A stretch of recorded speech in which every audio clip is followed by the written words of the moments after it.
Nate, the first NHL goal and it comes in a win. Just what are the emotions and how does it feel to have that milestone taken care of? Yeah, it was exciting. It's nice to get that off my back and bury one. So, it was fun. Years from now, we tell everybody it was a breakaway and beat the goal. No, but I think it's a good story with how it worked out, and yeah, I mean, it was not the prettiest one, but they all count. So. Did you know immediately that was yours there? Or? Yeah, I felt it. I felt it hit off my leg, and just kind of looked at Axe and kind of asked me, and I said yeah, and just started jumping up and down, and it was exciting. Nate, what did it mean to you going back to camp when Todd said you looked like you could be on the team coming out of camp? I know the injury kind of waylaid that, but just to hear that. Yeah, I mean, I think it definitely gave me confidence. Obviously, you never want to get injured, but I feel like it kind of gave me that little extra motivation to get back and get back healthier, knowing that I had a good chance to be here and play here, and obviously that's the goal. So it definitely was a little confidence booster for me. You feel a little bit more comfortable after each of these games now? Yeah, I mean, I feel like you kind of get used to the pace, and I think it's kind of similar to last year jumping to pro hockey. It's a little bit of a difference, and then obviously same with this level. It's kind of just a couple of games on my belt, feeling more comfortable and confident. A lot of rookies on the score sheet tonight. Just what's the best part of breaking into the NHL with the young group that you guys have? Yeah, it's exciting. I mean, I got a couple other first-year guys with me, and we've built a really good friendship off the ice as well. So it's fun to be able to do it with them and share these moments with them. Even though it unfortunately didn't count, what did you see on that second would-be goal? Yeah, it was kind of just puck got flipped in the air, and I had some speed, and defenseman don't think he really saw it, and just kind of bounced and poked it through his legs, and then just took it to the net and tried to take it across the crease, and yeah, that's about it. I don't know how often you and Emmett face each other in the Western League, but what do you remember about playing against him there, and what's it like to be on a line with him here? Yeah, we actually played against each other a lot growing up. We're both from Alberta, so I played against him a lot growing up, and then a couple of times in the Western League. But it's cool to be able to go against him then, and then now be teammates in the NHL. Did you say anything to him after the assist there, after the offside earlier? Yeah, I just told him that I would have been a little mad at him if he didn't score that one. So he made up for it. Point number is 600 for you tonight, and you kind of seem to be checking some milestones off. Do you have time to reflect on that during a season like this? I mean, I think most importantly, to put the game away, and say what you want about them, but empty netters, we've seen it where in LA we didn't capitalize, and then the team comes back, and then we got to really grind and win in a shootout. So they're important, and it's not the prettiest goal for a milestone, but I credit a lot to my teammates and the coaches and all the training staff here, and it means a lot to me that I'm able to put that jersey on and play in this building and be the captain, and I think it's special every day. But when you hit certain milestones and on a win and a win where I believe we move into first place, which is important. On the flip side, Nate Danielson, first point tonight. What have you seen from him since he came up? And that was a nice move on the would have been second goal. Yeah, it felt like he just needed to get one, and I thought, look at what a little bounce can do, and a little confidence, and made a heck of a play to Finn as well. So, I think he's rock solid, steady defensively. I think he was just itching to break through, and it's important to get the first one out of the way, and in any season, but also in your career, and credit to him for sticking with it and going to the net. Just how points from rookies tonight. I mean, how important have their contributions been, and will they be moving forward? Yeah, it's great. I thought, in the first, to be honest, we were a little slow. I thought, to be honest with you, our line played well in the first to kind of hold things together. and then in the second, those kids took over and they started to push it, and you know, the offside is you know, that's as close as it's going to get, but you know, they were rolling and skating and using their legs, and in a season like this where we play a lot of games in a short amount of time, you know, it's going to be hard on them, but when they find their legs like that in games, it's going to be huge for our team. How important was it to see goals coming from all over the lineup, and your line's kind of been shouldering the load offensively a lot recently? Well, I mean, I think probably the Anaheim game was important for that, where we got contributions from different guys, and you know, some different ways we got to the net, and we scored, and then you know, you look at that game, and then the Ranger game was a great tight checking game, and you know, and then tonight we get we're tired, and we find a way to grind out a win against a heavy team. I guess my point here is that we won in 3 different ways, and we're getting guys contributing in all different ways, whether it's goaltenders or defensemen chipping in, and then I feel all 4 lines have contributed in the last stretch here. What did you think about the way you guys closed this one out? It was a pretty low drama third period. Yeah, that's exactly it, and low drama. We kept it to the outside, and I thought we were really good in faceoffs. I don't know the numbers, but it seemed like we won some big ones and the important ones, and we're able to exit the zone. So yeah, I really like that period out of a mature period out of our hockey team. They're a team that often, when with McCord, they build a lot on how he handles the puck. And you guys did seem to do a really good job of not only taking away his passes, but getting them away with their, like, was that something that's talked about, just with the way they run from the back and on the forecheck tonight? Absolutely, yeah. They're, you know, we do pre-scout that, and he does handle the puck. He's a really good goalie. He's really, you know, he moves well and has a lot of confidence back there. And you know, their D are looking to go. They got two, 3 really dynamic skaters back there, and they use them, and it's kind of their engine for their offense. And I thought we did a good job checking him, and again, we didn't really give up a whole lot coming our way, whether it was the 2-on-1s and the breakaways that we've seen in the past, and you know, it ends up in the back of our net, and you know, then I got to talk to you guys after about why. So we played a mature game tonight when I felt like we were a little tired.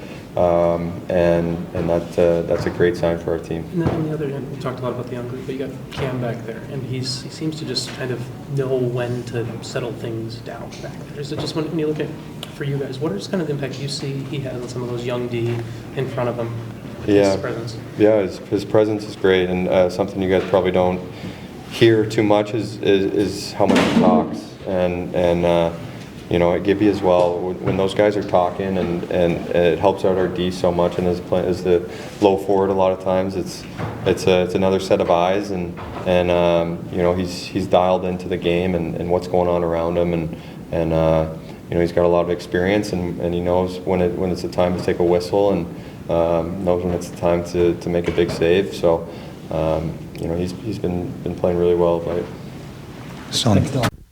Todd, you called the game in New York the most complete 60 minutes you've seen your team play. How did tonight compare? Tonight was I don't know what Lane thought, but it was a tough game to play. There was no rhythm in the game at all. It was scrambly. I think after 2 periods we had 45 face-offs. We had the delay, throw in all the TV timeouts. It just didn't feel like there was any rhythm at all for the players. So they had to really stay focused, stay on task. It was the type of game whoever was going to score next was probably going to win, because there wasn't a lot of offense at all. And I thought our guys did a good job of, you know, getting that goal, staying in the game. And then in the third, where it kind of became like a real game, like a flowy game, I thought we managed it well. You had the rookies all over the score sheet tonight. Now at the quarter mark of the season, just how have you seen them impact this group? Well, the 3 of them, and 4, because we've got to include Brantz, he was here for some of it, have done a really good job. You know, we're constantly encouraging them to expand their game a little bit. but we're also pushing them when they, if you take Axe, for example, I think the most he's played is 36 or 37 games in a whole season. Well, he's coming up on 20 regular season, 6 or 7 exhibition, plus the 2 rookie games. He's, and it's November. So we're pushing them, but we're also encouraging them to expand their game. And, on like nights like tonight, or there'll be other nights, they have those young legs. They have to provide that energy, and they're doing a good job of it. Specifically with Nate, what is it that you like so much about him and the trustworthiness you have in him? Well, you use the word trust. Right now, he's a trusting player. He wants to score like everybody else, but he's approaching it methodically and the right way.